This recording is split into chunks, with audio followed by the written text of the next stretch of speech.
ពួកខ្ញុំនិយាយថារឿងមនុស្សប្រុសត្រូវមើលលើកាយសម្ភារខ្ពស់ជើងវែងគូទងបែបនេះទៅពូជល្អខ្ញុំយកគាត់កូនស្រីនោះគឺជាអង្គរៈគាត់គឺត្រូវតាមស្តង់ដារអាហារៀបការចូលផ្ទះខ្ញុំមែនទេហាអ្នកនាងឈីញ៉ៃញ៉ងកូនប្រុសតូរបស់មេតបធំការពារជាតិឃុំខ្លួនក្នុងផ្ទះ3ខែរដ្ឋមន្ត្រីឈីអប់រំកូនស្រីមិនបានល្អពីនៃកាត់ប្រាក់ខែកន្លះឆ្នាំក្រោយមកទើបខ្ញុំដឹងថាគាត់ឈ្មោះវៃលីនឈុនគឺជាកូនប្រុសតូតែមួយគត់របស់មេតបធំការពារជាតិចប់ហើយពួកយើងសុទ្ធតែមានអនាគតមិនសូវភ្លឺស្វាងទេតាំងពីឆ្នាំដែលខ្ញុំពេញវ័យមកពួកខ្ញុំតែងតែកាន់ខ្សែម៉ែត្រដើរចុះឡើងតាមកម្មវិធីជប់លៀងនានារ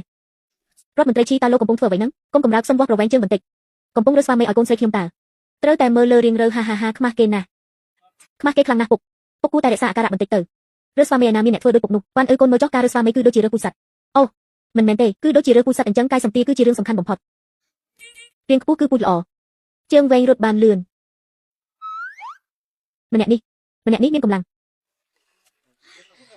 ពុកតើពុកអាចធ្វើខ្លួនឲ្យធម្មតាបន្តិចបានទេពុកមិនធម្មតាត្រង់ណានេះគេហៅថាការអនុវត្តជាក់ស្ដែងម្នាក់នោះមិនបានទេគឺទាបពេកម្នាក់នេះក៏មិនបានដែរគឺស្គមពេកអាយ៉ាម្នាក់នេះល្អម្នាក់នេះជើងវែងព្រះរាជទាយាទម្នាក់នេះល្អណាស់ខ្សែស្រឡាយរាជវង្សកាយសម្ភារពិតជាអស្ចារ្យពុកនោះគឺជាព្រះរាជទាយាទយ៉ាងម៉េចព្រះរាជទាយាទក៏ត្រូវមានបុត្រាបុត្រីដែរតើកូនស្រីពុកមិនស័ក្តិសមទេនរណានិយាយកូនស្រីរបស់រដ្ឋមន្ត្រីជាខ្ញុំស័ក្តិសមជាមួយអ្នកណាក៏បានដែរហាចង្កេះនោះខ្សែគូតនោះគឺត្រូវនឹងស្តង់ដារមាសក្នុងការរើកូនប្រសាររបស់ពុកខ្ញុំតែម្ដងទម្ងន់កម្ពស់សេនេទិកពូជនេះគឺច្បាស់លាស់ណាស់សំខាន់ខ្សែស្រឡាយរាជវង្សគឺរឹងមាំណាស់ពុកអើយខ្ញុំមិនចង់បានព្រះរាជទាយាទទេចុះកូនចង់បាននរណាខ្ញុំយកគាត់អង្គរៈម្នាក់នោះបានកូនឈួតហើយអីនោះត្រឹមតែជាអ្នកយាមទ្វារម្នាក់ប៉ុណ្ណោះគាត់មិនមែនជាអង្គរៈធម្មតាទេមិនធម្មតាយ៉ាងម៉េចមិនមែនគ្រាន់តែអបដាវឈរនៅទីនោះមិនកម្រាស់ទេអីមនុស្សបែបនេះនៅតាមផ្លូវក្នុងទីក្រុងចាប់មួយក្តាប់បានមួយគំនរហាពុកសាកមើលឲ្យច្បាស់ទៅពុកមើលទៅគាត់គ្រាន់តែជាហាក់ដូចជាមានភាពខុសគ្នាបន្តិចមែនទេហើយពុកមើលជើងរបស់គាត់ទៅមើលដោយតបភ្នែកគឺវែងជាងព្រះរាជទាយាទដល់ទៅ3ទឹកទាំងមូលគឺចង្កេះតូចគូទងគឺត្រូវនឹងស្តង់ដារមាសរបស់ពុកទាំងស្រុងប៉ុន្តែស្អីទៅពុកមិនមែននិយាយថាការរើសស្វាមីត្រូវអនុវត្តជាក់ស្ដែងទេតើព្រះរាជទាយាទអាចរៀបការចូលផ្ទះយើងបានទេច្បាស់ណាស់គឺមិនបានចុះគាត់បានទេមិនប្រកាសថាបានទេមានហេតុផលអញ្ចឹងកូនទៅសួរមើលទៅពេលនេះហ៎ត្រូវហើយរើថ្ងៃមិនស្មើនឹងជួបចំថ្ងៃទៅចុះត្រូវតែប្រញាប់ចាត់ការឲ្យបានលឿនក្រែងលោត្រូវកូនក្រមុំផ្ទះផ្សេងដណ្ដើមបានមុនទៅបានខ្ញុំឈីវ៉ាន់រស់នៅ16ឆ្នាំមកនេះមិនដែលខ្លាចអ្នកណាទេ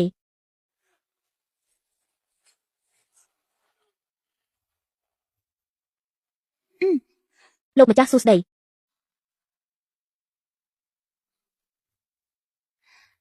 សាកល្បងពិចារណារៀបការចូលផ្ទះខ្ញុំទេ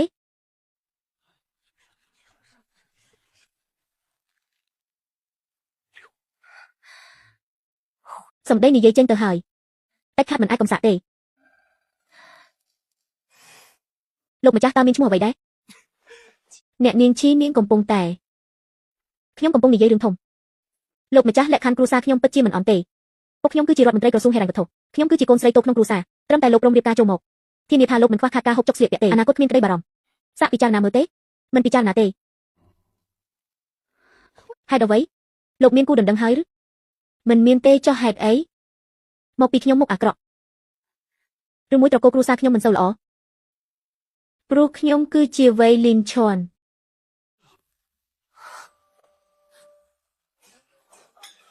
លូឈីងនេះគឺជាកូនប្រុសតូរបស់អ្នកវៃលីងឈុនមែនទេពិតជាឪពុកខ្លាគ្មានកូនសុនក្មែនហាអ្នកនាងធំឈីរូបនេះតើត្រូវគេឃុំក្នុងផ្ទះយូរពេកទេដឹងទើបឃុំរហូតដល់ល្ងងបែបនេះសូម្បីតែកូនប្រុសតូរបស់មេតបធំលូក៏នាងមិនស្គាល់ដែរហើយនៅចង់ឲ្យមេបញ្ជាការកងទ័ព80ម៉ឺននាក់នៅថ្ងៃអនាគតរៀបការចូលរដ្ឋមន្ត្រីទៀតនាងពិតជាហ៊ានគិតមែនវៃលីងឈុនកូនប្រុសតូរបស់មេតបធំការពារជាតិថ្ងៃអនាគតត្រូវស្នងតំណែងក្នុងភូមិឬមេតបតើខ្ញុំទើបតែបានញ៉ាំញ៉ងកម្ពុជាទេវតាពិឃាតបែបណាទៅនេះ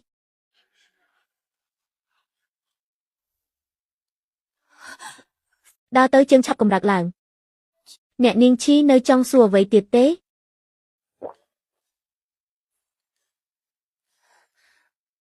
ខ្ញុំចំណាំមនុស្សខុសហើយ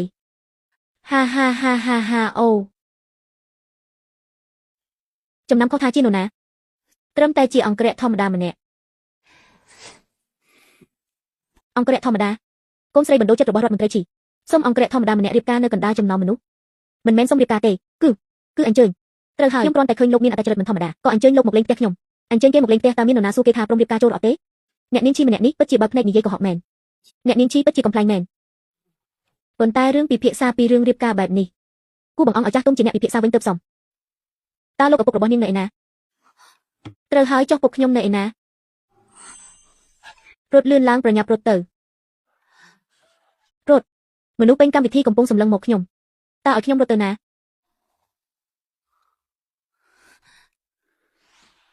អ្នកនាងឈីមិននិយាយស្ដីគឺយកព្រមហើយឬយកព្រមរឿងអ្វីយកព្រមថានាងចង់ឲ្យខ្ញុំរៀបការចូលផ្ទះនាងខ្ញុំមិនបានចង់ទេលោកកុំនិយាយមួបង្កាច់គេពាក្យសម្ដីអំបញ្ញមិញអ្នករាល់គ្នាសុទ្ធតែបានឬត្រូវហើយពួកយើងសុទ្ធតែយ៉ាងច្បាស់អ្នកនាងជីពិតជាវីនារីមែនគឺក្លាហានដល់កម្រិតកំពូលហើយជួបគ្នាលើកដំបូងក៏ហ៊ានសុំរៀបការ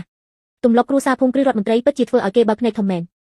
លោកម្ចាស់លូនេះគឺជាការយល់ច្រឡំទេយល់ច្រឡំអ្វីទៅខ្ញុំអំបញ្ញមិញផឹកស្រវឹងទៅពង្វេងស្មារតីក្នុងដៃនាងគ្មានកៅស្រាទេខ្ញុំខួរក្បាលខ្ញុំខូចហើយអំបញ្ញមិញគឺអាការៈឡប់សឹកមើលទៅដូចជាដឹងខ្លួនច្បាស់ណាស់តើម្នាក់នេះច្បាស់ជាមានចិត្តណាស់ហើយឋានៈជាឧត្តមសេនីយ៍វ័យក្មេងតែបែរជាចង់មើលខ្ញុំធ្វើរឿងគួរឲ្យអស់សំណើចនៅកណ្ដាលចំណោមមនុស្សលោកម្ចាស់វ័យលោកជាមនុស្សមានចិត្តទូលាយសូមចាត់ទុករឿងអំបញ្ញមិញដូចជាខ្យល់ផាត់កាត់ទៅចុះកុំប្រកាន់ខឹងនឹងខ្ញុំអីបានតើខ្ញុំប្រកាន់រឿងអ្វីខ្ញុំគ្រាន់តែចង់ដឹងតើធម្មតារដ្ឋមន្ត្រីឈីអប់រំកូនស្រីយ៉ាងដូចម្ដេចឃើញមនុស្សប្រុសក៏សុំរៀបការភ្លាមតែម្ដងប្រញាប់ចង់បញ្ចេញខ្លួនឲ្យគេបែបនេះឬពុកខ្ញុំបង្រៀនខ្ញុំថារើសស្វាមីត្រូវអនុវត្តជាក់ស្ដែងគាត់បាននិយាយថាមនុស្សប្រុសគឺត្រូវរើសយកអ្នកខ្ពស់ជើងវែងនិងគូទង់បែបនេះទើបងាយស្រួលពូបង្កើតកូនលោកគឺត្រូវទាំង3ចំណុចនេះខ្ញុំរើសលោកតើខុសអីរើសលោកគឺដោយសារតែផ្ដល់កិត្តិយសដល់លោកទេ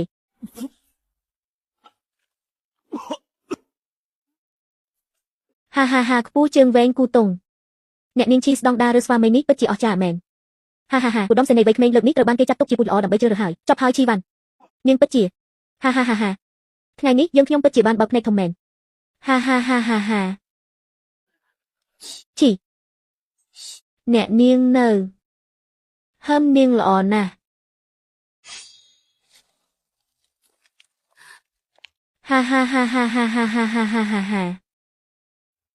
ហានៅចូលទាំងត្រង់នេះធ្វើអីទៀតឆាប់ទៅលើកនេះពិតជាបង្កចំនួនធំហើយតំណែងមន្ត្រីរបស់ខ្ញុំប្រហែលជាការពារលែងបានហើយពុកដើរយឺតបន្តិចស្បែកជើងខ្ញុំចិត្តរបួសហើយរបួសស្អីទៅសូម្បីតែជីវិតក៏ចិត្តអស់ទៅហើយ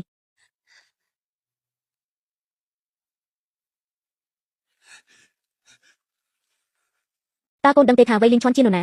មេតបធំការពារជាតិកូនប្រុសតូដែលព្រះរាជាតែងតាំងជាឧត្តមសេនីយ៍វ័យក្មេងដោយផ្ទាល់ជាម្ចាស់គ្រប់គ្រងកងទ័ព80,000នាក់ឯណោះខ្ញុំដឹងតើអំបញ្ញមិញទៅនឹងនឹកឃើញហើយកូននៅហ៊ាននិយាយពាក្យបែបនោះទៀតពាក្យថាគូតូនតើអាចនិយាយនៅចំពោះមុខគាត់បានដែរឬនោះមិនមែនដោយសារតែនិយាយលឿនពេកទេអ្នកណាជ្រុះស្បែកជើងឆាប់ត្រឡប់ទៅភូមិគ្រឹះវិញឈរឲ្យនឹងបន្តិច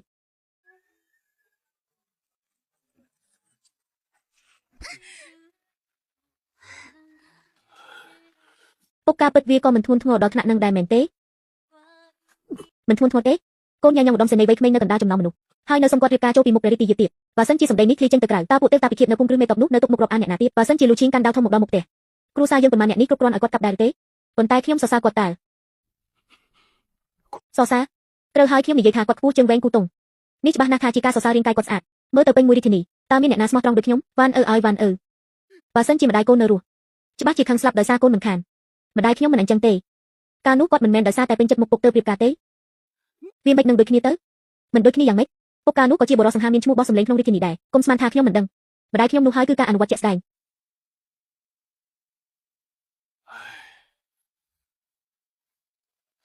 ទទួលរាជជំការពីព្រះមហាក្សត្ររដ្ឋមន្ត្រីក្រសួងហិរញ្ញវត្ថុឈីចឹងយ៉ាងអប់រំកូនមិនបានល្អពីនៃកាត់ប្រាក់បៀវត្សកន្លះឆ្នាំកូនស្រីឈ្មោះឈីវ៉ាន់និយាយស្ដីមិនចេះគិតរំខានដល់ពិធីជប់លៀងថ្នាក់ជាឲ្យហាមឃាត់មិនឲ្យចេញក្រៅ3ខែចាប់ពីថ្ងៃនេះទៅឲ្យថតចម្លងសៀវភៅអប់រំនារី100ច្បាប់ដើម្បីទុកជាការព្រៀនប្រដៅចប់រាជជំការត្រឹមនេះប្រាក់បៀវត្សកន្លះឆ្នាំណាពេញមួយកន្លះឆ្នាំ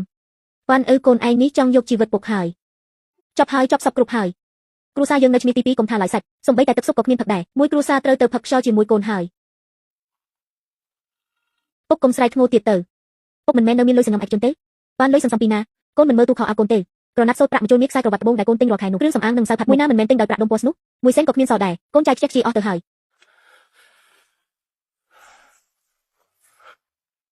វ៉ាន់ពួកយើងរត់ចោលស្រុកទៅលាលែងពីតំណែងត្រឡប់ទៅស្រុកកំណើតដាំដុះវិញកាលនោះនៅស្រុកកំណើតពុកនៅសល់ដីស្រែមិនសូវមានជីជាតិចំនួន10ម៉ឺនពួកយើងពីរអ្នកឪពុកកូនត្រឡប់ទៅវិញរកហូបច្បាស់ជាមិនដាច់ពូស្លាប់ទេគង់តែប្រសើរជាងនៅចាំស្លាប់ក្នុងរាជធានីនេះ ពុកនិយាយមែនឬនោះគឺជាតំណែងរដ្ឋមន្ត្រីណាយកចិត្តទុកដាក់ខ្លាំងណាស់លោកសាក់គិតមើលខ្លួនឯងទៅយើងបានប្រមាថដល់វិមានសេនាប្រមុខការពារជាតិហើយតើវៃលីនឆនជាមនុស្សងាយស្រួលមែនទេកុំនិយាយដល់រឿងដែលយើងបានប្រមាថដល់ព្រះរាជទាទៀតធ្វើឲ្យត្រង់ទាត់ឃើញរឿងគួរឲ្យអស់សំណើចយ៉ាងនេះរាជធានីមួយនេះយើងរស់នៅលែងបានទៀតហើយនេះជាការកិច្ចមុខតែរាជរង្ការបានប្រកាសរួចហើយហាមឃាត់មិនឲ្យចេញក្រៅ3ខែបើរត់ពេលនេះតើចាត់ទុកថាប្រឆាំងរាជរង្ការដែរទេរាជរង្ការគ្រាន់តែប្រកាសថាហាមឃាត់មិនឲ្យចេញក្រៅនិងកាត់មិនបានប្រាប់ថាមិនអាចលាលែងពីតំណែងទេតើពិភពលោកនេះធំធេងណាស់ឲ្យតែចាក់ចេញពីរាជធានីនេះតើនរណានឹងមកខ្វល់ពីយើងទៀតសម្រាប់តាមនឹងចុះខ្ញុំលែងបម្រើការទៀតហើយខ្ញុំនឹងសរសេរលិខិតលាលែងឥឡូវនេះលោកម្ចាស់មានរឿងមិនស្រួលហើយព្រះរាជទាយាទយាងមកដល់ហើយសេនាបតីឈីសុខសប្បាយជាទេក្រាបទូលព្រះរាជទាយាទទូលព្រះបង្គំបង្រៀនកូនមិនបានល្អទោះនេះសំនឹងស្លាប់10000ដងអាយសេនាបតីឈីធ្ងន់ធ្ងរពេកហើយក្រោកឡើងកុំភ័យអីអ្នកនាងឈីក៏នៅទីនេះដែរចៃដន្យល្អណាស់កុំឲ្យយើងត្រូវចំណាយពេលទៅរកនាងទៀតថ្ងៃនេះយើងមកទីនេះតាមពិតគឺមានរឿងផ្ទាល់ខ្លួនមួយចង់សួរអ្នកនាងឈីដោយផ្ទាល់មាត់ព្រះរាជទាយាទសូមទ្រង់សួរចុះក្នុងពិធីជប់លៀងកាលពីម្សិលមិញ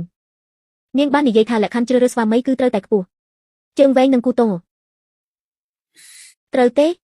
ចុះអ្នកនាងឈីសាក់មើលថាយើងសាក់សំដែរទេ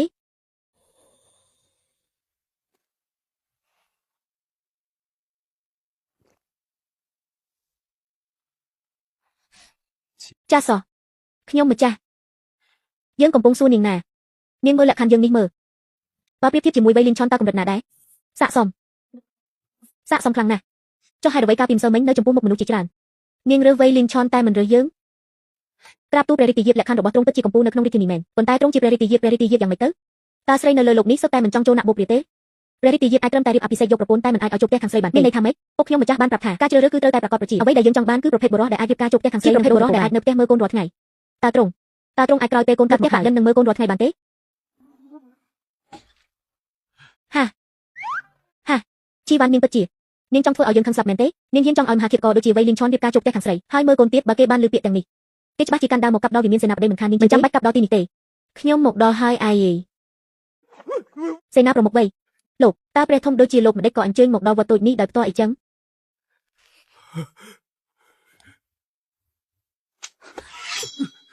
អំបញ្ញមិញបានលឺអ្នកនាងឈីបញ្ចេញទស្សនៈដ៏ខ្ពង់ខ្ពស់មើលទៅខ្ញុំដូចជាមនុស្សដែលអាចនៅផ្ទះមើលកូនមែនទេ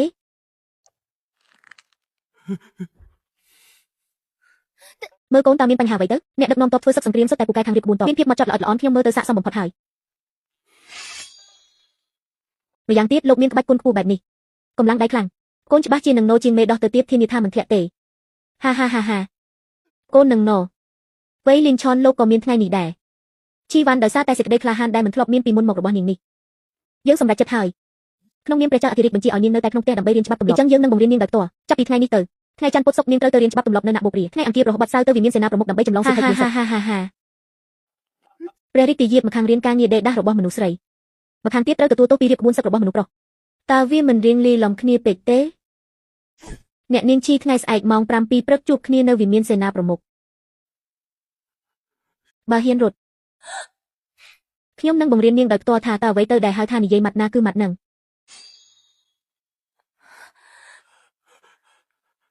វ៉ាន់តើគ្រួសារយើងពិតជានឹងត្រូវផុតពូជមែនទេនេះនាងមិនមែនកំពុងរើសស្វាមីទេនាងកំពុងតែអញ្ជើញស្ដេចយមរាជចូលផ្ទះហើយហាពុកអើយឆ្លៀតពេលដែលកូននៅមានដង្ហើមពុកជួយរកកន្លែងកប់កូនឲ្យហើយទៅ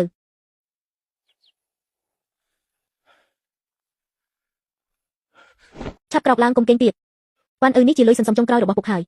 គឺ300តម្លឹងគត់ឥឡូវកូនឆាប់ចេញដំណើរទៅមានរទេះនៅទ្វារក្រោយដើម្បីទៅតំបន់ចំណានពឹងពាក់លោកតារបស់កូនមួយជីវិតនេះកុំត្រឡប់មករាជធានីវិញអសោះពុកធ្លាប់ប្រាប់ថាមិនសល់លុយមួយកាក់មួយសេនទេតើពេលនេះហើយនៅខ្វល់អីទៀតតើជីវិតសំខាន់ឬក៏លុយសំខាន់កូនមើលពីកាយវិការរបស់វៃលីនឆនកាលពីម្សិលមិញទៅវិមានសេនាប្រមុខច្បាស់ជាគ្មានជីវិតត្រឡប់មកវិញទេឆាប់ទៅ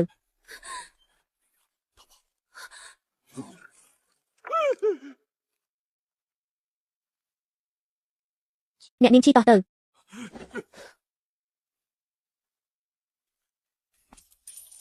ចង់រត់មែនទេ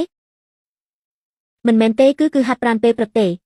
ពុកខ្ញុំម្ចាស់បានប្រាប់ថាក្រោកពីព្រលឹមស្ពីបង្វិចធ្ងន់អាចជួយឲ្យរាងកាយរឹងមាំនិងជួយឲ្យអាយុយឺនយូរទៀតផងអូចុះអ្នកនាងឈីហាត់បានលទ្ធផលយ៉ាងណាដែរក៏មិនអីដែរលទ្ធផលល្អអស្ចារ្យឥឡូវនេះខ្ញុំមានអារម្មណ៍ថាពេញកម្លាំងតែម្ដងអាយ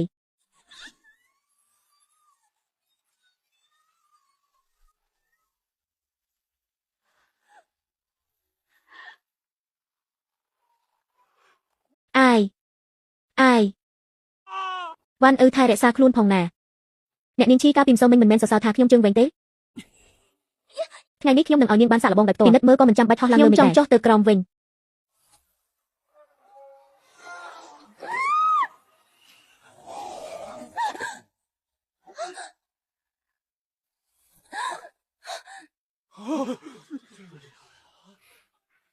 វ៉ៃលីនឆនលោកទម្លាក់ខ្ញុំចុះឥឡូវនេះអ្នកនាងឈីតើពេញចិត្តនឹងកម្លាំងជើងរបស់ខ្ញុំដែរឬទេពេញចិត្តដល់ថ្នាក់ក្រាបថ្វាយបង្គំលោកតែម្ដងលោកពិតជាបិសាចមែនព្រឹកព្រលឹមស្រាងនាំខ្ញុំហោះជុំវិញទីក្រុងបីជុំតើជើងរបស់មនុស្សម្នាក់នេះធ្វើពីដែកមែនទេអាយ៉ាលីនឆាប់មើលហ៊ាននាំក្មេងស្រីស្រស់ម្នាក់មកផ្ទះមិនឯងនិយាយតិចទៅប្រយ័ត្នធ្វើឲ្យគេភ័យប៉ុន្តែប្អូនថ្លៃម្នាក់នេះពិតជាមានរូបរាងស្រស់ស្អាតមែនមិននឹកស្មានថាដុំថ្មរាប់ពាន់ឆ្នាំដូចគេទីបំផុសស្រីជីដូនមួយលោកយាយនេះគឺជាកូនស្រីបណ្ដូលចិត្តរបស់សេនាបតីឈ្មោះជីវ៉ាន់នាងមកទីនេះដើម្បីទទួលទោសចម្លងសៀវភៅតាមរាជចម្ការ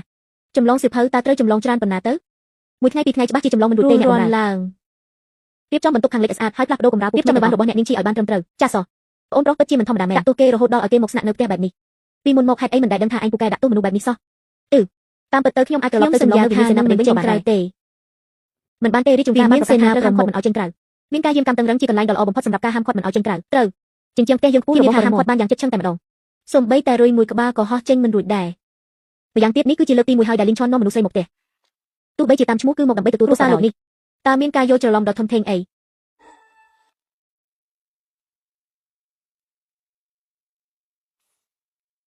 ចំពោះពាក្យថាដាក់ទោសនេះមែនទេក្មេងស្រីឆាប់ញ៉ាំឲ្យបានច្រើនបន្តិចទៅមើលមុខតូចនេះចុះស្គមរហូតដល់ចង្កាស្រួចទៅហើយមើលទៅដឹងបាត់ទៅហើយថានៅវិមានសេនាបតីហូបចុកមិនបានគ្រប់គ្រាន់ទេមកក៏ញ៉ាំស៊ុបនេះសិនទៅ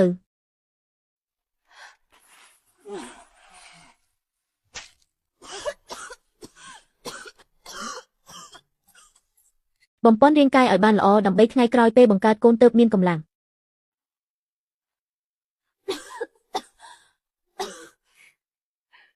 បង្កើតកូនដំណើរការនេះរៀងលឿនពេកហើយដឹងប្រញាប់ធ្វើអីនៅមិនទាន់ដល់វគ្គនឹងឯណា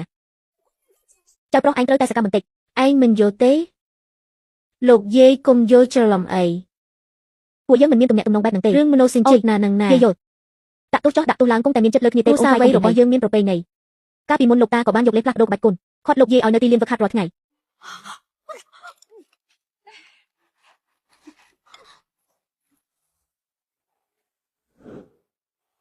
ទើបអាចតាមញ៉ាយលោកយាយបានសម្រេចនឹងឯង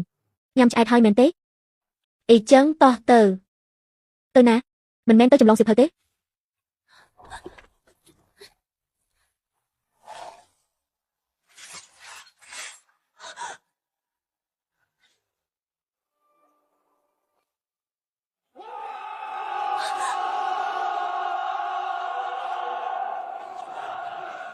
នាំនាងទៅបើកភ្នែកមើលពិភពលោកអ្នកនាងឈីកាលពីម្សិលមិញមិនមែនចង់ដឹងទេ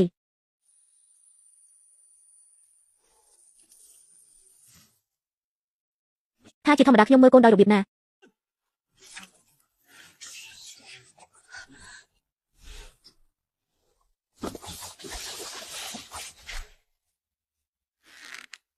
កងទ័ពទាំងអស់រៀបចំក្បួនការចាប់ផ្លេគឺផ្ដោតសំខាន់លើកម្លាំងប្រើតែកម្លាំងបាយនៅសមរភូមិមានតែមនុស្សស្លាប់ទេដែលពឹងផ្អែកលើកម្លាំងបាយសុទ្ធសាធជើងត្រូវរឹងមាំនៅសមរភូមិមួយប៉ព្រិចភ្នែកអាចកំណត់ការរស់ស្លាប់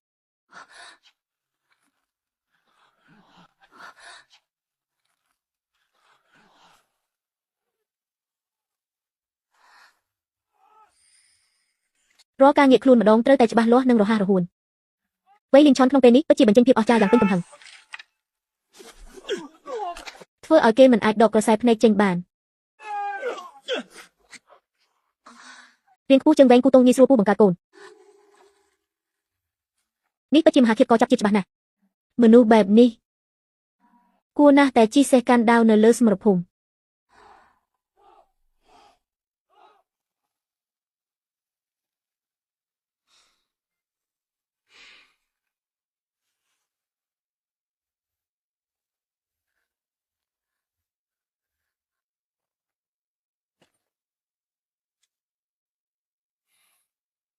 តែខ្ញុំបែរជាចង់គុំគេទុកនៅផ្ទះក្រោយឲ្យមើលកូនទៅវិញមើលច្បាស់ហើយឬនៅអ្នកនាងឈីនេះទៅហៅថាការមើលកូន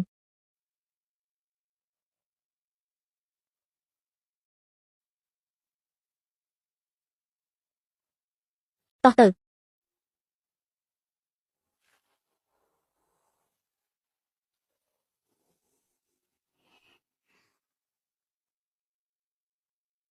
ក្មួយស្រីមេឃងឹតហើយញ៉ាំអាហារល្ងាចនៅភូមិគ្រឹះសិនសឹមត្រឡប់ទៅវិញលោកយាយបានប្រាប់ចុងភៅឲ្យធ្វើម្ហូបដែលចៅចូលចិត្តជាពិសេសអរគុណលោកយាយមិនបាច់មែនទេពុកកំពុងរងចាំខ្ញុំនៅផ្ទះបើខ្ញុំមិនត្រឡប់ទៅវិញក៏ច្បាស់ជាបារម្ភហើយលោកយាយបើគេចង់បំពេញកាតព្វកិច្ចកញ្ញូយើងក៏មិនគួរបញ្ឈប់លីងឆនដែរអញ្ចឹងឯងតំណាងភូមិគ្រឹះអាគមមេបញ្ជាការជូនពរនាងឲ្យធ្វើដំណើរដោយសុវត្ថិភាពទៅតោះទៅលោកប្រុសវាយរឿងនៅក្នុងពិធីជប់លៀងកាលពីថ្ងៃមុនគឺខ្ញុំពិតជាមិនដឹងខុសត្រូវមែនពាក្យសម្ដីមិនសមរម្យទាំងនោះសូមលោកកុំប្រកាន់ខឹងអី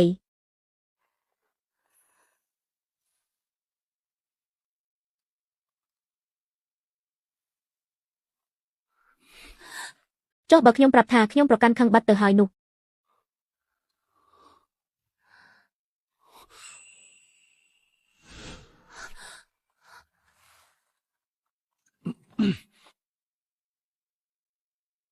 យប់នេះ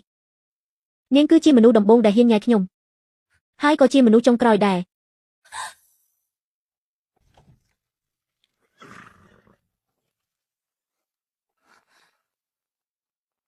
វ៉ាវកូនស្រីសម្លាញ់របស់ពុកឲ្យពុកមើលបន្តិចមើលដៃនៅទេជើងក៏នៅព្រះជាម្ចាស់ពិតជាមានភ្នែកមែនមុខក៏មិនមានរបួសល្អណាស់ជីដូនជីតាជួយថែរក្សាហើយ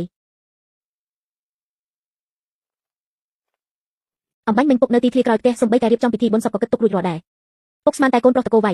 អាល្អិតនោះវាកាប់ឯងជាកង់ទើបបញ្ជូនមកវិញទៅហើយកើតអីនឹងកូនស្រីមិនក៏មិននិយាយមួយម៉ាត់អញ្ចឹងតើត្រូវគេធ្វើបាបនៅភូមិគ្រឹះអាគមមេបញ្ជាការមែនទេឬមួយក៏អាល្អិតវៃសៀវឆនប្រាហឹង្សាធ្វើបាបកូនហើយចុះមិនបានជាកូនភ័យឡើងលែងដឹងខ្លួនអញ្ចឹងពីនេះហើយឬមួយក៏នៅចំពោះមុខគេមិនហ៊ានធ្វើអីកូនតែតាមពិតទៅគេលួចដាក់ថ្នាំពុលកូនឬមួយប្រើកម្លាំងខាងក្នុងអីនោះវាបំបែកសរសៃបេះដូងកូនបាត់ទៅហើយមិនមានទេចុះគេដាក់ទោសកូនរបៀបម៉េចគេមិនបានឲ្យខ្ញុំចម្លងសៀវភៅទេគ្រាន់តែនាំខ្ញុំទៅមើលគេហ្វឹកហាត់តបប៉ុណ្ណោះហ្វឹកហាត់តបគេទាញឯងទៅមើលពួកទាហានហ្វឹកហាត់នឹងអីនេះចាត់ទុកជាការដាក់ទោសអីមិនច្បាស់ជាចង់ធ្វើស៊ីតែមិនធ្វើនឹងអីគេនិយាយថានោះទៅជារបៀបមើលកូនធម្មតារបស់គេហាហាអញ្ចឹងរបៀបមើលក្មេងរបស់គេនេះពិតជាកាចសាហាវមែនចុះរឿងដែលឲ្យគេមកនៅផ្ទះខាងស្រីនឹងប្រហែលជាត្រូវគិតគូរម្ដងទៀតហើយនាងគឺជាមនុស្សដំបូងដែលហ៊ានញ៉ាយខ្ញុំហើយក៏ជាមនុស្សចុងក្រោយដែរញ៉ាំឲ្យយឺតកុំឲ្យឆ្លុកតើវៃលីងឆននេះដាក់ស្នេហ៍អីកូននឹងមិនមានអ្វីទេមានន័យថាម៉េចនិយាយមិនច្បាស់លាស់អញ្ចឹងពុកខ្ញុំហត់ហើយខ្ញុំទៅដេកក្នុងបន្ទប់សិនហើយ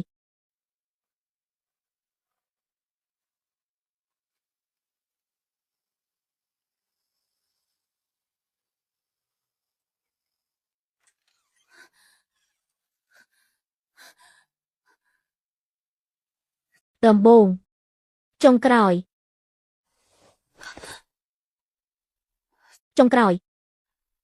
តើគេចង់ធ្វើអីឲ្យប្រកាសទៅ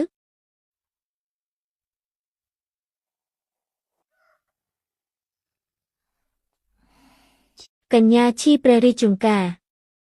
ព្រះអង្គម្ចាស់ស្នើសុំឲ្យអ្នកនាងចូលវាំងដោយមានបន្ទូលថាចង់រៀនបន្ថែមនៅច្បាប់ទម្លាប់ដែលមិនទាន់ចប់កាលពីថ្ងៃមុនវ៉ាន់អ៊ឺលើកនេះពុករៀនឆ្លាតហើយបន្ទាប់ទននោះពុកបានលាក់ក្នុងដៃឲ្យយ៉ាងជ្រៅពុកធានាថានឹងមិនងាយទាញវាយកមកទេលើកលែងតែឃើញជើងវែងខុសធម្មតាគូតក៏ទៅខ្លាំងបើមិនអញ្ចឹងទេពុកច្បាស់ជាទ្រាំបានលោកម្ចាស់ឈីកុំបង្អង់យូរអីជុំចូលក៏ព្រះមហាក្សត្របន្លឺឡើងហើយបើនៅទីនេះទៀតលោកប្រកាសជាត្រូវលាឈប់ពីការងារទៅស្រុកធ្វើស្រែហើយត្រូវចេះបត់បែនតាមកាលៈទេសៈអូយបត់បែនតាមកាលៈទេសៈស្អីទៅ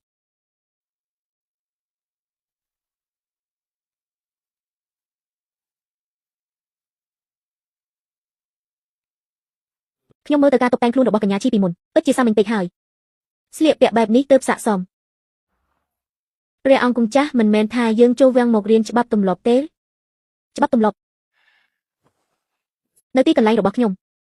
ធ្វើឲ្យនាងសប្បាយចិត្តគឺជារឿងសំខាន់បំផុតកញ្ញាឈីពិតជាមិនចាំតតែសោះមែនទេ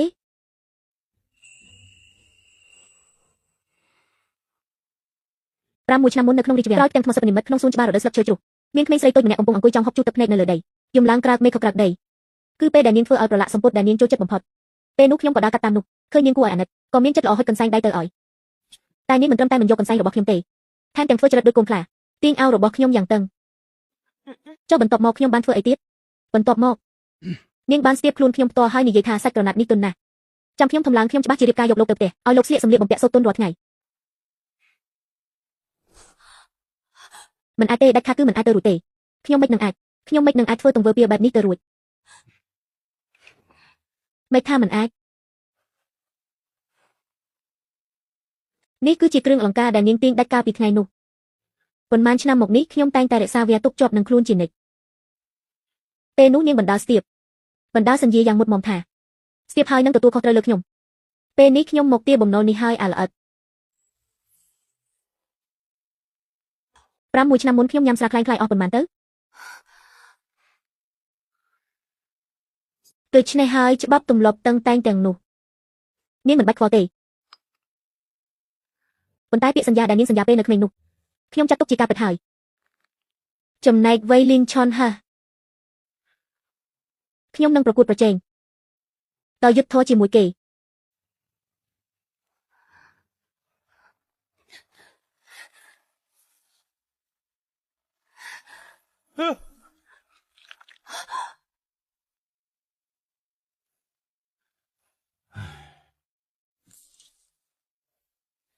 ពុក6 ឆ្នាំមុនពេលត្រឡប់មកពីពិធីជប់លៀងនៅវាំងវិញតើខ្ញុំបាននិយាយពាក្យសម្ដីលបអីខ្លះដែរទេ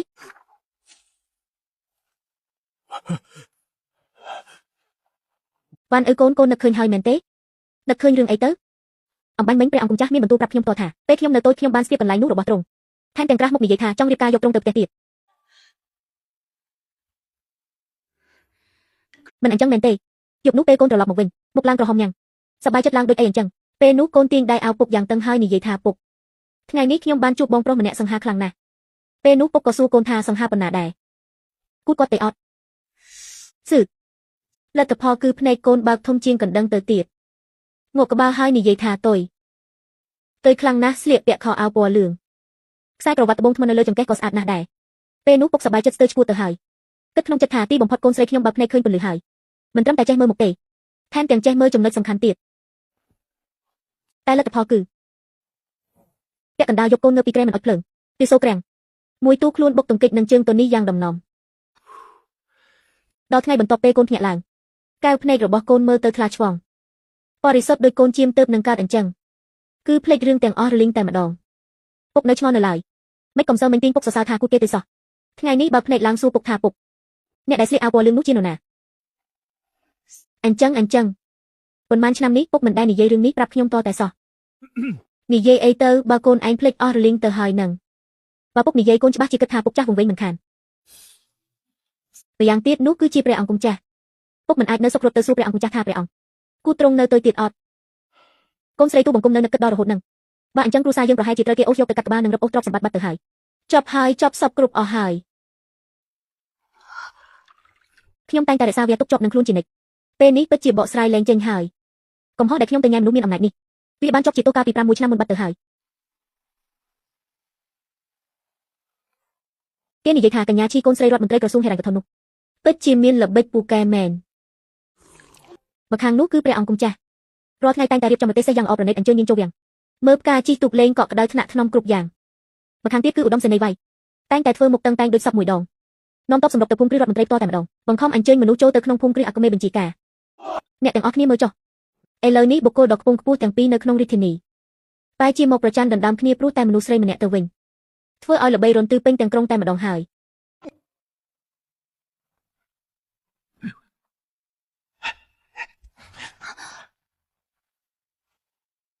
វ៉ាន់អ៊ឺពាក្យចាំអារាមនៅខាងក្រៅនោះពុកលអស់ហើយ3 ខែមកនេះពុកចេះតែគិតចោះគិតឡើងទីបំផុតពុកក៏គិតឃើញហើយពុកគិតឃើញគំនិតអីប្លែកទៀតហើយហេក្នុងពេលដែលព្រះអង្គម្ចាស់នឹងវាយឧត្តមសេនីយ៍វ័យក្មេងសុទ្ធតែមានចិត្តលើកូនអញ្ចឹងហើយ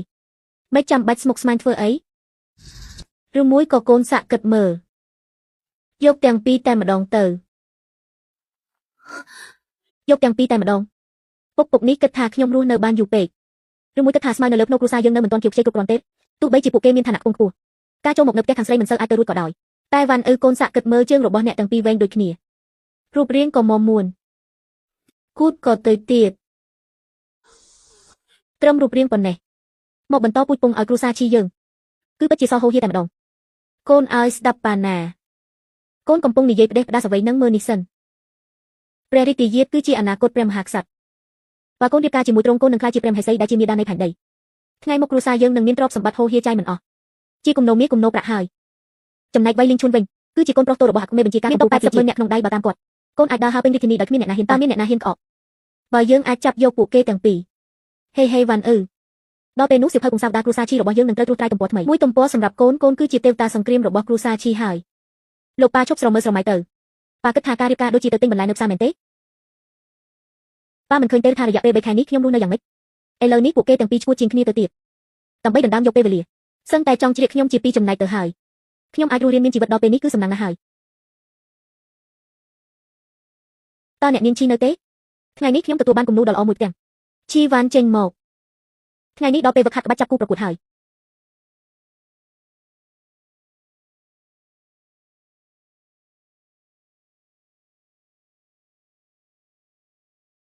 លោកម្ចាស់ទាំងពីរថ្ងៃនេះមានខ្យល់អីបក់មកទីនេះនឹងចៃដន្យមែនតែន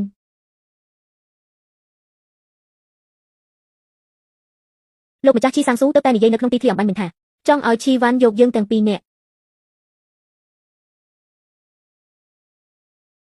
អូបើសិនជាវ៉ាន់ពិតជាមានបំណងបែបនេះមែនខ្ញុំនិងបងលីងឈួនក៏មិនមែនថាមិនអាចពិភាក្សាគ្នាបានដែរក្នុងโลกនេះមានរឿងល្អបែបនេះផ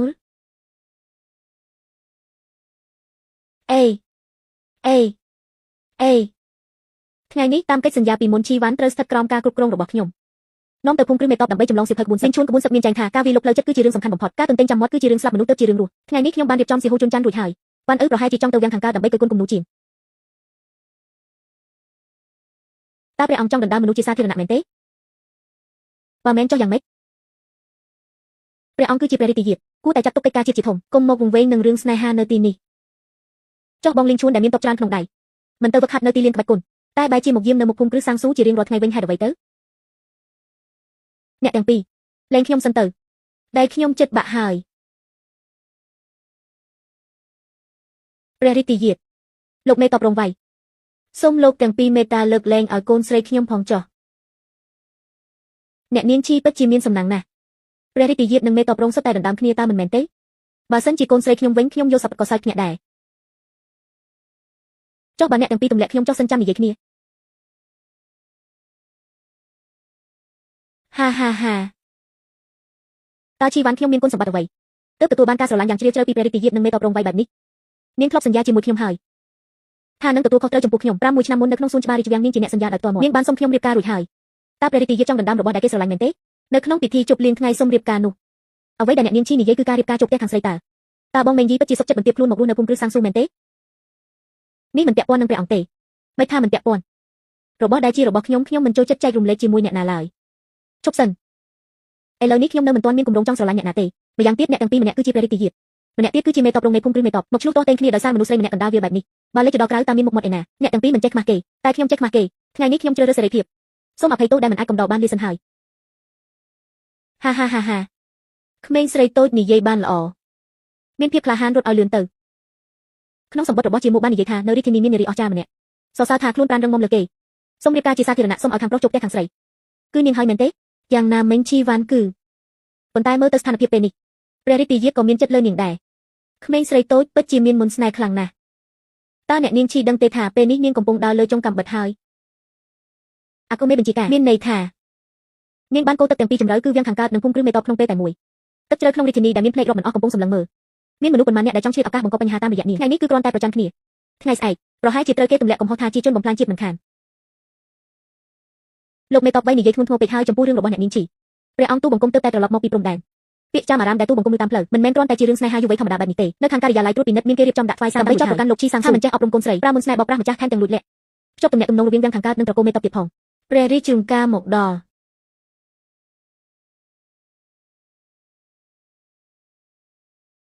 ព្រះករុណាមានព្រះបន្ទូលក៏ហៅកូនស្រីរបស់រដ្ឋមន្ត្រីក្រសួងហិរញ្ញវត្ថុឈីវ៉ាន់ឲ្យចូលគាល់ភ្លាមកូនស្រីត្រកូលឈីព្រះរាជទាយាទនិងកូនប្រុសត្រកូលវៃបានឆ្លោះគ្នាដណ្ដើមឯងនៅតាមផ្លូវរឿងនេះបានលេចទៅពេញរាជធានីទៅហើយតើឯងដឹងទេថាពាក្យអៀស្រីស្អាតនាំទុកគឺសរសេរយ៉ាងម៉េចទូបង្គំល្ងងខ្លៅប៉ុន្តែទូបង្គំមិនដែលមានបំណងអាក្រក់អ្វីឡើយមិនមានបំណងអាក្រក់តែអាចកូរឲ្យមានរឿងពេញទីក្រុងបាន ខ្លាចតែព្រឹកស្អែកក្រុមមន្ត្រីចាស់នៅការិយាល័យត្រួតពិនិត្យនិងដាក់សារតាំងពេញទៅរបស់ត្រឹមមិនខានព្រះបតារឿងនេះដើមចេញពីទូបង្គំមិនពាក់ព័ន្ធនឹងជីវ៉ាន់ទេបើចង់ដាក់ទោសសូមដាក់ទោសទូបង្គំចុះព្រះរាជយាបនេះឯងចង់ប្រឆាំងនឹងយើងដោយសារតែស្រីម្នាក់មែនទេទូបង្គំមិនហ៊ានទេប៉ុន្តែជីវ៉ាន់គ្មានកំហុសទេគ្រាន់តែគួរឲ្យស្រឡាញ់ពេកតែប៉ុណ្ណោះព្រះករុណាជីវ៉ាន់គឺជាអ្នកដែលទូបង្គំនាំមកភូមិគ្រឹះដើម្បីទទួលទោសមានកំហុសទូបង្គំសុខចិត្តទទួលកំហុសទាំងអស់កូនប្រុសរបស់ទូបង្គំប៉ុន្តែម្ដាយរបស់ទូបង្គំពិតជាចូលចិត្តអ្នកនាងជីហើយក្មេងស្រីនេះត្រង់ទៅត្រង់មកនឹងមានចរិតស្មោះត្រង់អែមអូសំបីតែលោកស្រីចាស់វ័យក៏ការពារនាងដែរសូមព្រះករុណាប្រោសប្រណីផងសុទ្ធតែមកពីទូបង្គំមិនចេះអប់រំកូនស្រីបើចង់ដាក់ទោសសូមដាក់ទោសទូបង្គំសុខចិត្តលាលែងពីតំណែងគ្រាន់តែសូមឲ្យព្រះករុណាលើកលែងទោសឲ្យនាងតែប៉ុណ្ណោះក្រោកឈរឡើងទាំងអស់គ្នាឈីចេងយ៉ាងកូនស្រីដ៏ល្អដែលឯងបានអប់រំឈីចេងយ៉ាងកូនស្រីដ៏ល្អដែលឯងបានអប់រំក្លាហានណាស់ហើយភ្នែកក៏ខ្ពស់ទៀតហ៊ានសម្លឹងមើលយុវជនពីរនាក់ដែលយើងទុកចិត្តបំផុតក្នុងពេលតែមួយព្រះរាជយាបមេងយីតើអ្នកទាំងពីរពិតជាមិនអាចខ្វះក្មេងស្រីនេះបានមែនទេព្រះពោពិតជាមិនអាចខ្វះនាងបានទេយប់នេះយើងនឹងផ្ដល់ការប្រោសប្រណីដល់ឯងតើមនុស្សពីរនាក់នេះឯងចង់បានមួយណាខ្ញុំមិនចង់បានអ្នកណាទាំងអស់ខ្ញុំចង់បានតែសេរីភាពប៉ុណ្ណោះបានទេអ្នកទាំងអស់គ្នាដណ្ដើមគ្នារាល់ថ្ងៃមិនដែលគិតពីអារម្មណ៍របស់ខ្ញុំផ្ទាល់សោះល្អក្មេងស្រីត្រកូលឈីល្អណាស់ពិតជាស្មោះត្រង់និងយកការណាស់យឺទេព្រះរាជយាបអ្នកនាងឈីគេមិនបានចាប់អារម្មណ៍ឯងតតែសោះខ្មាស់គេទេហាហាហាហាហាអាយ៉ាព្រះករុណាភ្លឺស្វាងការយកច្រឡំទាំងអស់នេះគឺការយកច្រឡំកូនស្រីរបស់ទូបង្គំមិនសូវស្គាល់ពិភពលោកទើបនិយាយផ្ដេសផ្ដាសហាហាហាប្រឈមមុខនឹងបុរសដូចជាព្រះរាជយាបនិងមេងយីបែបនេះតើឯងពិតជាមិនរំជើបរំជួលចិត្តបន្តិចសោះឬទូបង្គំសូមក្រាបទូលទូបង្គំទទួលស្គាល់ថាពេលជួបលោកមេតបរងវៃលើកដំបូងពិតជាវង្វេងនឹងរូបសម្បត្តិតែសម្រស់របស់គាត់ទើបទូបង្គំហ៊ាននិយាយលេងសើចប៉ុន្តែលក្ខខណ្ឌជ្រើសរើសកូនប្រសាររបស់ប៉ាទូបង្គំក៏មាននៅទីនេះដែរគឺត្រូវខ្ពស់ជើងវែងនិងគូទងនោះសុទ្ធតែជាលក្ខខណ្ឌតឹងរឹងសម្រាប់ការបន្តពូជជាស្តង់ដារនឹងឯងហាហាហាហាប៉ុន្តែចំណុចសំខាន់គឺទោះបីជាពួកគេល្អឥតខ្ចោះយ៉ាងណាក៏មិនអាចចូលមករស់នៅផ្ទះរបស់ទូបង្គំបានដែរដូច្នេះទូបង្គំនិងអ្នកទាំងពីរគឺដាច់ខាតមិនអាចទៅរួចទេអ្នកនាងឈីលើកមុនមានការប្រមាថច្រើនខ្ញុំសូមសុំទោសដោយស្មោះនៅទីនេះគឺខ្ញុំដែលធ្វើការរឹងរូសបង្ខំចិត្តនាងធ្វើឲ្យនាងរងទុក្ខទឹកចិត្តរបស់អ្នកទាំងពីរទូបង្គំទទួលបានហើយលោកឪពុកក្មេកនេះជាតែអ៊ីឈៀនឡុងជីងដែលទើបតែនាំចូលពីតំបន់ចឹងណានសរុបទៅមានតែពីកំប៉ុងនេះទេសូមលោកសាកល្បងមើលលោកឪពុកញ៉ាំគ្រាប់វាលណាត់ឲ្យបានច្រើនដើម្បីជំនួយខួរក្បាលតាមព្រះរាជចំការនៃព្រះចៅអធិរាជកូនស្រីរបស់លោកឈីសាំងស៊ូឈីវ៉ាន់ដែលមានភាពស្មោះត្រង់ធ្វើឲ្យយើងពេញចិត្តយ៉ាងខ្លាំងថ្ងៃនេះព្រះរាជយាបឈូយូយៀននិងលោកមេតបរងវៃលីងជួនសុទ្ធតែចង់រៀបការជាមួយនាងយើងឃើញថាពួកគេទាំងពីរមានចិត្តស្មោះត្រង់ទើបអនុញ្ញាតឲ្យបើកទំព័រថ្មីក្នុងសៀវភៅពងសាវតាតកូឈីដើម្បីចារទុកជារឿងដ៏ល្អនេះដោយឲ្យឈីវ៉ាន់រៀបការជាមួយកូនប្រសារទាំងពីរហើយរៀបការនៅថ្ងៃនេះតែម្ដងយកទាំងពីរព្រះករុណាធ្វើបែបនេះចង់រឹបអូសទ្រព្យសម្បត្តិគ្រួសារខ្ញុំឬមួយក៏ចង់បំផ្លាញត្រកូលរបស់ខ្ញុំលោកកុងកុងព្រះករុណាទ្រង់មានបន្ទូលមែនទេឬលេងមែនទេនឹងព្រះករុណាមានបន្ទូលផ្ទាល់មកថានេះហៅថាក្លឹងឲ្យស្មើគ្នាថ្លៃបណ្ណាការគឺចេញពីក្លឹងជាទ្វេដងធានាថាមិនឲ្យលោកខាត់បងឡើយក្រាបបង្គំទី1គោរពមេឃនឹងដីមិនបានទេក្បាលនាងរឹងណាស់ក្រាបបង្គំទី2គោរពមេដាបតាក្រាបបង្គំទី2គោរពមេដាបតាអបលោកសាចាស់ឈីជំនាញអប់រំកូនស្រីរបស់លោកពិតជាមានតែមួយគត់ក្នុងចំណោមមន្ត្រីទាំងអស់សរសើរហួហាយហាហាហាតើយើងគួរតែខិតខំបន្តិចទេមិនបាច់ប្រញាប់ទេសាច់អីអ្នកទាំងពីរសំបីតែរបស់ខ្ញុំចុះនាងថាគួរតែកំដរអ្នកណាមុនគ្រប់គ្រាន់ហើយថ្ងៃស្អែកត្រូវក្រោកពីព្រលឹមមិនបាច់ក្រោកក៏បានគ្រាន់តែប្រាប់ថាព្រះរាជយាបទីនេះមិនស្រួលខ្លួនគួរតែនិយាយថាលោកស្រីហ្វឹកហាត់ក្បាច់គុណរហូតដល់ហត់យ៉ាងណាក៏ដោយសៀវភៅពងសាវតាបានបើកទំព័រថ្មីរួចហើយមិនខ្វះទំព័រនេះមួយទៀតទេ